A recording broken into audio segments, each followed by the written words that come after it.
Әзіл әлемінде Бауыржан шоу театрының орны бөлек еді. Олардың шынайы да тапқыр қойылымдары әлі де жұрт жадында. Танымал сатира актері, Қазақстан Республикасының еңбек сіңірген артисі Бауыржан Ибрагимовтың шекпенінен шыққан актерлар қазір қайда жүр? Хай, Сызылхан!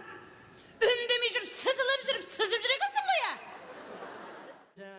20 жыл бойы халықты күлкіге қарқ қылған Бауыржан шоу театры 2013 жылы репертуарының тапшылығына байланысты тараған болатын. Бұл жағдай театрдың белді актері Нұрбек Мәдиевке ауыр тиеді. Әріптестеріне кино саласынан түрлі ұсыныстар түсіп жатқанда, актердің туған жер Атырауға қайта көшуіне тура келеді. Жұмыссыз қалған өнер иесі тығырықтан шығудың жолын іздей бастайды. Енді ол тарап кетті. Балдардың жағдайы енді өсті, өнді, әрбір ар жаққа саламен кете бастады. Мен енді амал жоқ. Одан кейін сол Атырауға туған жеріме келдім. Осында келіп, осынан театр аштым, өзім балдар жинадым. Сонымен қазір Ара сатира театр деген әзісқақ театр бар, сонымен жүріп жатырмыз. Нұрбектің айтуынша актер ретінде қалыптасуына театр майталманы Бауыржан Ибрагимовтың көп көмегі тиген. Бәріміздің бітіргеніміз актер, драма, кино деген мамандық. Біз сахнада тұрған кезде микрофонмен жұмыс жасау деген бар. Халықпен отырып жұмыс жасау керек. Сондай жақтарында ол кісі көп нәрсені үйретті. Сахнада қалай тұру керек, қалай микрофонмен жұмыс істеу керек. Барлығын мен енді шынында келгенде сол Бауыржан ағамыздан алдық. Ол бір үлкен сол кездегі уақыттың, сол кездегі заманы өзінің сол театр құрылғанда бір ең жақсысы творчество мықты болып біздерде. Біз артыңды ойлау, маған үй керек екен, маған ақша керек, ойбай мен семьялы боламыз, ондай жоқ. Біздерде кірдік, содан бастап творчество басталды бізде. Бауыржан шоу театр арқылы көпшілікке танылған актриса Қарагөз Тілеубекова бүгінде кино саласына бет бұрған. Айына бірнеше телехикаяға түседі. Оның айтуынша атақты театрда сахналанатын кейбір әзіл-сықақ скетчтер шынайы өмірден алынған. Мәселен, 13-ші вагон қойылымы гастрольге кетіп бара жатқан Қарагөздің басынан өткен. Бір купеге тағы бір әйел келіп қалды.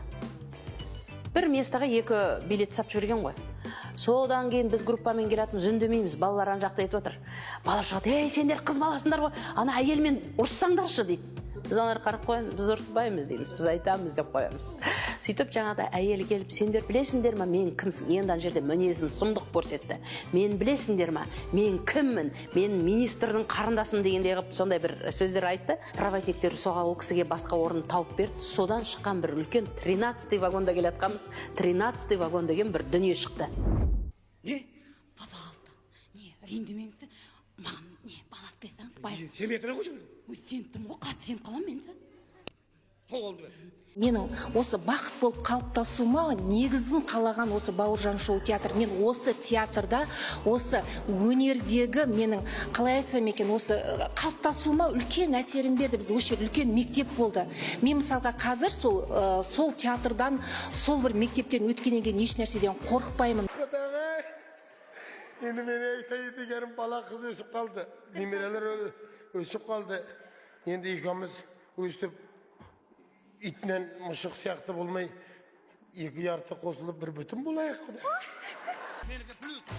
Бауыржан шоу театрында қодағи бір партия интермедиясында қодағидың рөлін ойнап, жұлдызы жанған актриса Бақталіпбаева 10 жылдан бері ұстаздық қызметте. Ол Темірбек Жүргенов атындағы өнер академиясының колледжінде сахна тілі пәнінен сабақ береді. Жүздесу барысында өнер иесі өткен күндерді ойға оралтып, ерекше шақтарды тебіреніспен еске алды.